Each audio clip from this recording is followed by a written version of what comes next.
إن الحمد لله نحمده ونستعينه ونستغفره ونعوذ بالله من شرور أنفسنا ومن سيئات أعمالنا من يهده الله فهو المهتد ومن يضلل فلا هادي له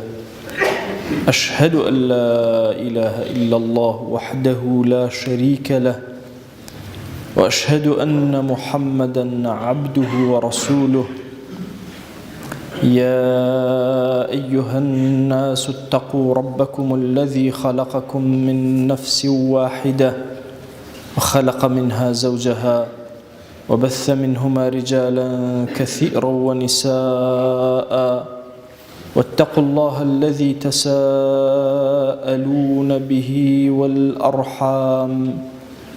إن الله كان عليكم رقيبا. لپاش سپاس و ستایشێکی بێهەمتا بۆ کردگاری مەزن و داواکردنی درود و ڕەحمەت و سەرگیانی پاکی پێشەوای مرۆڤایەتی محەممەد صلى الله تعالى عليه وسلم. بەڕێزان و خۆشەویستانم،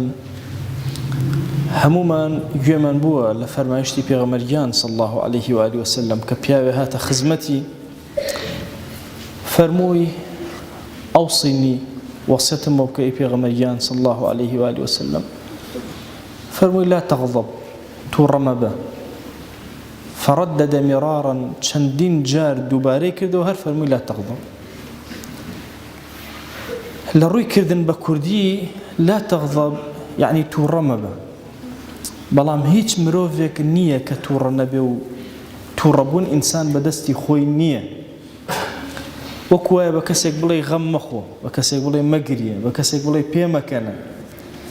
لە تعریفی غەزەبە عولەما فەرموویانە غەزەب و فەرەح انطباعێکی نەفسانی ئینسان هیچ لەدەسەڵاتی خۆیان نییە. تووڕەبوونی ئینسان لەدەسەڵاتی خۆیان نییە. فەرەحی ئینسان و خۆشبەختی ئینسانش هەر لەدەسەڵاتی خۆیان نییە. ئەی بۆچی پێغەمبەریان صلى الله عليه وآله وسلم ئەفەرمێت تووڕە مەبە؟ وشەی تووڕەمەبە فەوائیدە بەلاغیەکانی زۆر گەورن. مەبەست ئەوە نییە ئیتر تووڕەیی لە تۆیان نەمێنێ، چونکە تووڕەیی بەشێکی زۆر گەورە و پیاوەتی و شەهامەتە لە ئینسانە، بەڵکو پێت ئەڵێ کە کۆنتڕۆڵی تووڕەیەکەی خۆت کرد لە چوارچێوەی شەریعەتە. ئەگەر تووڕەبووی تووڕەیەکەت ڕاگرە، بزانە چۆن مامەڵەی لەگەڵا ئەکەی، چۆن ئەیوەستێنی. بۆیە تووڕەبوون حاڵەتێکی طبیعیە لە ئینسانە، بەڵام کۆنتڕۆڵکردن و بەرنامەدانان بۆی ئەمە لەدەسەڵاتی ئینسانەوە. پێغەمبەر صلى الله عليه وآله وسلم وەسەتی ئەمەمان بۆ ئەکە. ئەگەرنە هەموو ئینسانێک بە ئاسایی تووڕە ئەبێت و هەڵ ئەچێت. یەکێک لەو شتانەی کە زۆر سەیرە لە حەیاتی مەلایەتیەتە ڕێمان بابەتی تەلاقە. هەر کەسی ئەڵێ مامۆستا تووڕە بووم و تەلاقم خوارد. ئەخۆ تەبعەن لە خۆشیە تەلاق ناخورێ، دانیشتبی نان خۆن پێکەوە قسەی خۆشکەون لەو کاتە تەلاق بێ بەدەمتە. تەلاق لە کاتی جەنگ و دەمەقاڵێ ئەوانە دروست ئەبێ. بۆیە ئینسانی موسڵمان ئەبێ زۆر هوشیارانە مامەڵە لەگەڵ تووڕەیەکەی خۆی بکە. لە فەرمایشتێکا فەرمێ ئەو کەسانەی کە تووڕەن چەند بەشێکن، هەیانە زۆر سەریع تووڕە ئەبێ و زۆر سەریعیش باشە بێتەوە، هەیانە زۆر درەنگ تووڕە ئەبێ زۆر سەریع باشە بێتەوە، طبیعەتیەتەوە سەرخۆی هێواشە بێتەوە. هەشیانە سەریع تووڕە ئەبێ درەنگ چاکە بێتەوە. خراپترینیان باشترین کەس ئەوەیە ئەو کەسەیە درەنگ تووڕە ئەبێ بەڵام زوو کۆنتڕۆڵی تووڕەیەکەی خۆی ئەکات و ئەگەڕێتەوە سەر سلکی تایبەتی خۆی و حەیاتی تایبەتی خۆی.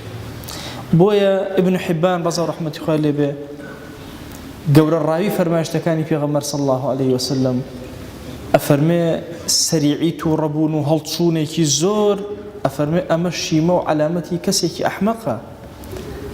ئەفەرمێ خەڵکی ئەحماق نەزان تێنەگەیشتوو ئەم حاڵەتەی تیا دروست ئەبێ، بەڵکو ئینسانی ئیماندار ئەبێ هەوڵ بدە خۆی کۆنتڕۆڵکە، بەرنامەی دانابێ بۆ کارەکانی خۆی. ڕەحمەتی خوا لە ئیبن القەیم بێ ئەفەرمێ کوفر لەسەر چوار بنەمادا ئەمەزرێ. یەکێک لە بنەماکانی بریتیە لە تەکەبور، دانێکیان حەسادەت، دانێکیان تووڕەی و غەزەب، دانەیەکیشیان شەهوەت. یعنی یەکێک لە پایەکانی کافربوون لە ئینسانە بریتێ لە چی؟ لە تووڕەبوونی ئینسان. تووڕەیی کاریگەری لەسەر زمانی تۆ هەیە کاریگەری لەسەر کردەوەی تۆ هەیە زمانت جاری وایە کەلیمەی کوفری بەهۆی تووڕەیە پێایەت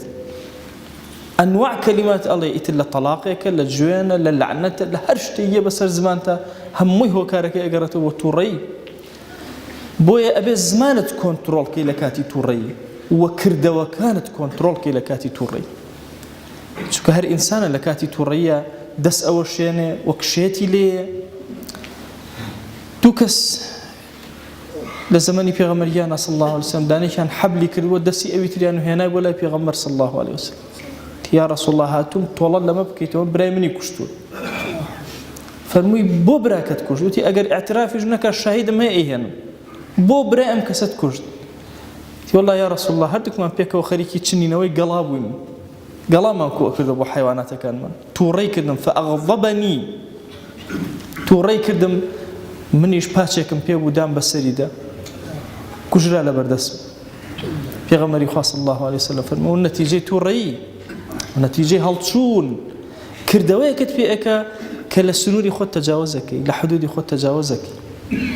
هەمومان ئەم حاڵەتەمان هەیە و نەبێ کەسێکە بێ بڵێ وەڵا ئیتر من تووڕەیم کۆنتڕۆڵ و تووڕە نابم و تۆ مرۆڤ نییە گە تووڕە نەبی بەڵام تۆی موسڵمان و ئەهلی مزگەوت لەگەڵ خەڵکی ترە ئەمە جیاوازەکەت کە تووڕە ئەبی هەمیشە شەریعەت لە پێش چاوتە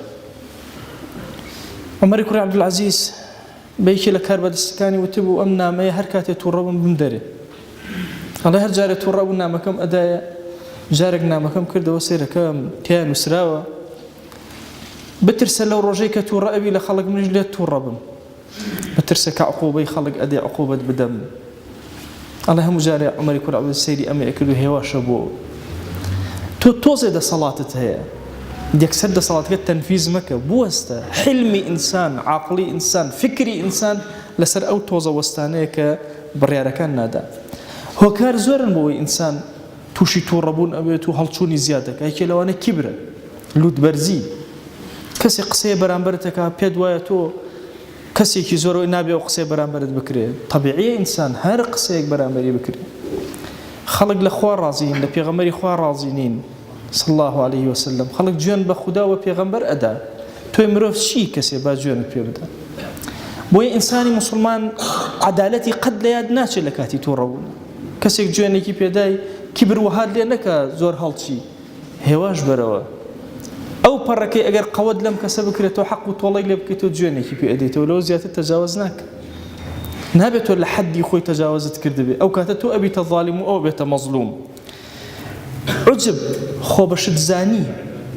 بەشێکی زۆر لەوەی کە ئێمە تووڕە ئەبین پێمان وایە ئێمە خۆمان زۆر شتێکی عەزیمین خۆمان زۆر پێ گەوهەرێکی نایابە وا خۆمان عجبمان هەیە بە خۆمان بۆیە هەڵ ئەچین و تووڕە ئەبین ئەگەر شتێ بەرامبەرمان بکرێ هەندێک جار خۆمان گاڵتە زۆر لەگەڵ خەڵکە ئەکەین کەچی ئەگەر خەڵک گاڵتە لەگەڵ ئێمە بکات تووڕە ئەبین بەشێکە لە بەشەکانی تووڕە بوون هەندێکمان نا لە کاتی مناقەشە و جیدال و دەمەدەمەیە خۆمان لە یاد ئەکەین تووڕە ئەبین هەڵ ئەچین هاوارەکەین هەندێکی ترمان حرص وهامان لێ ئەکا لەسەر ماڵ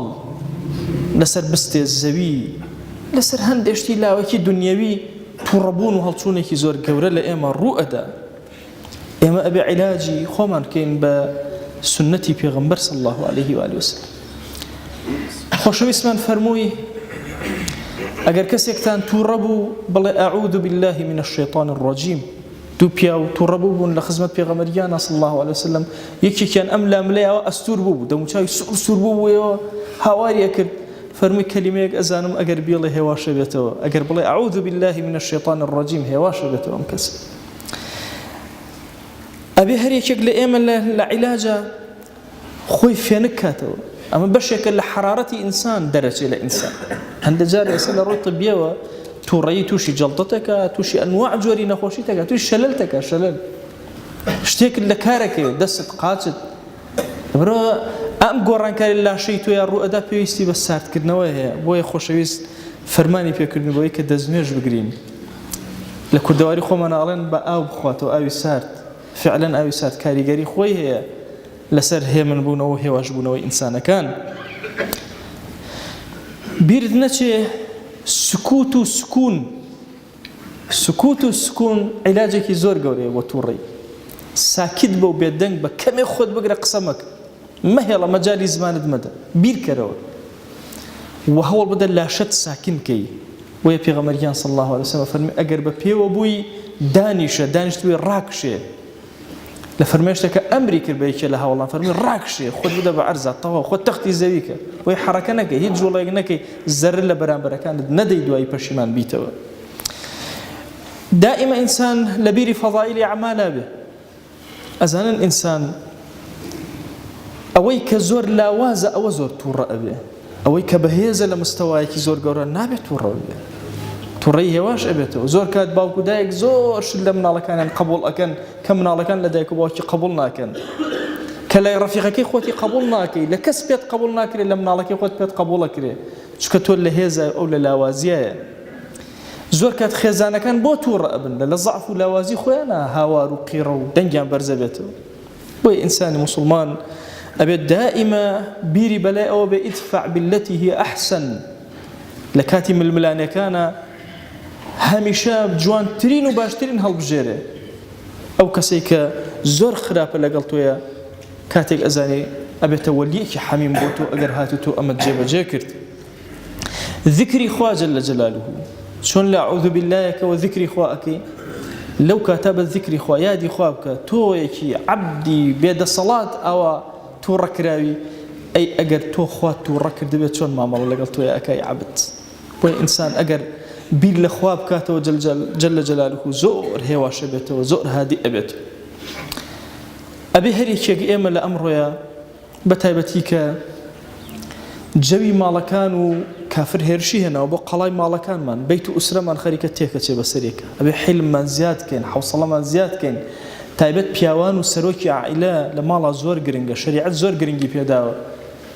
ئەبێ کەسێکی زۆر شەهامەت بەرز بێ، ئەبێ زۆر حەلیم بێ، زۆر لەسەرخۆ بێ، زۆر هێمن بێ لەگەڵ مناڵیا لەگەڵ خێزانیا. عیبە نییە ئەگەر مناڵەکەت خراپ بوو، ئەم فکرە لە مێشکی خۆمانە لابێن. ئێمە مناڵ بۆ پەروەردە ناکەین خەڵک پێمان بڵێ چاک یا خراپ، ئێمە لەبەر خاتی خوا مناڵ پەروەردە ئەکەین. بۆیە پێدوانە بێ ئەگەر مناڵەکەت هەڵەیەکی کرد تۆ حەیات چوو، ئەمە فکرێکی ئیسلامی نییە. پێغەمبەر هەبووە، نوح عەلەیه السەلام کوڕەکەی خراپ، لوط عەلەیه السەلام خێزانەکەی خراپ، ئەمە ڕەبتێکی نییە بەوە ئەبەدەن. ئێمە زۆر کات حتا ئامۆژگاری مناڵەکانمان لەبەر خوا ناکەین، لەبەر خەڵک ئەیکەین، با عیبە نێتە سەرمان، ڕۆڵە ئەوە نەکەی عیبە بۆ بنە ماڵی ئێمە.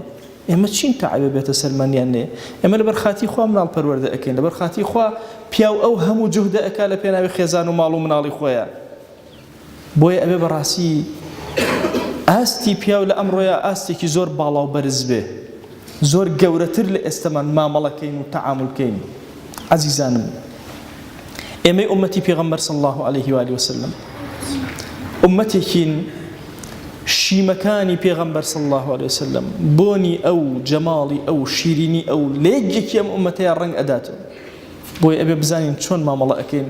لەگەڵ ئەم طەبیعەتەی کە خوا پێ عەتا کردوین، هەڵچوونەکانمان چۆن ڕائەگرین، چۆن کۆنتڕۆڵ ئەکەین، چۆن ئەیخێنە چوارچێوەی یاسای شەریعەتەوە. ئێمە هەر هەمومان ئێستا پێمان بڵێن ئەتەوێ شەریعەتی خوا حکومکە لەم وڵاتە هەومانەڵێ ئەرەوەڵا زۆر. ئەی باشە شەریعەتی خوا پێش ئەوەی لەسەر وڵات حکومکە، نابێ لەسەر خۆم حکومکە، نابێ لەسەر تووڕەیم حکومکە. بۆیە ئێمە ئومەتی پێغەمبەر صلی الله علیه و آله وسلم ئومەتێکی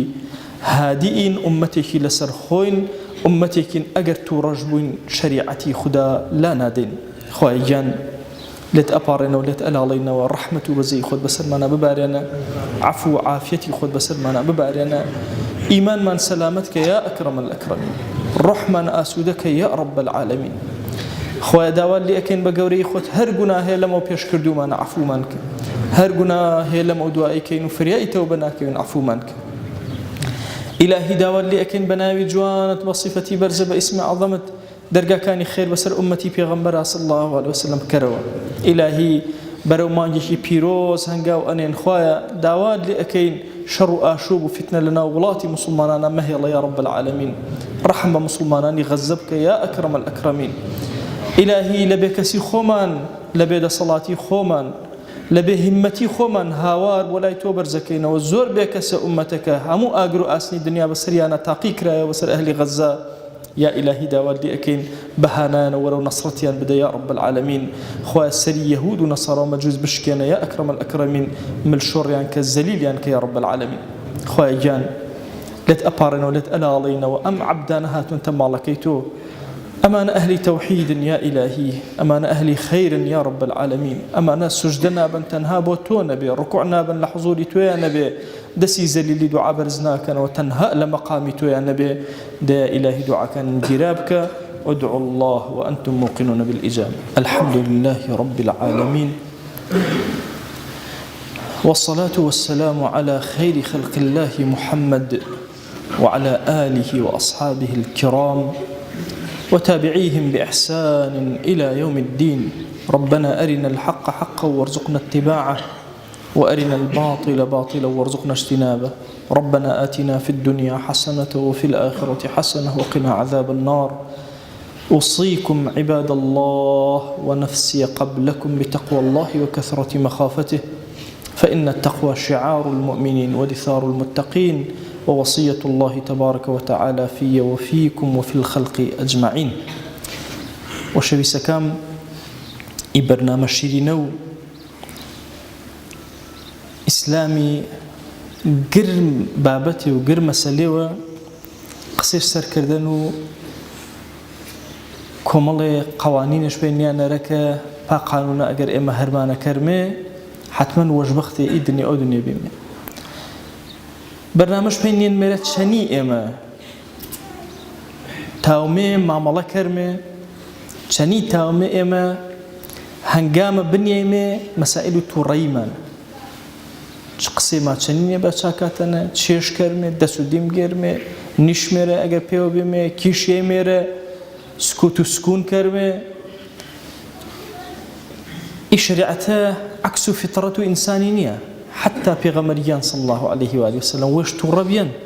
بزامی تو ری و شویسی ما چنی بیان جنگ حنین دما جنگ حنین و شویس دستش کرد به توزیع کرده و غنیمتی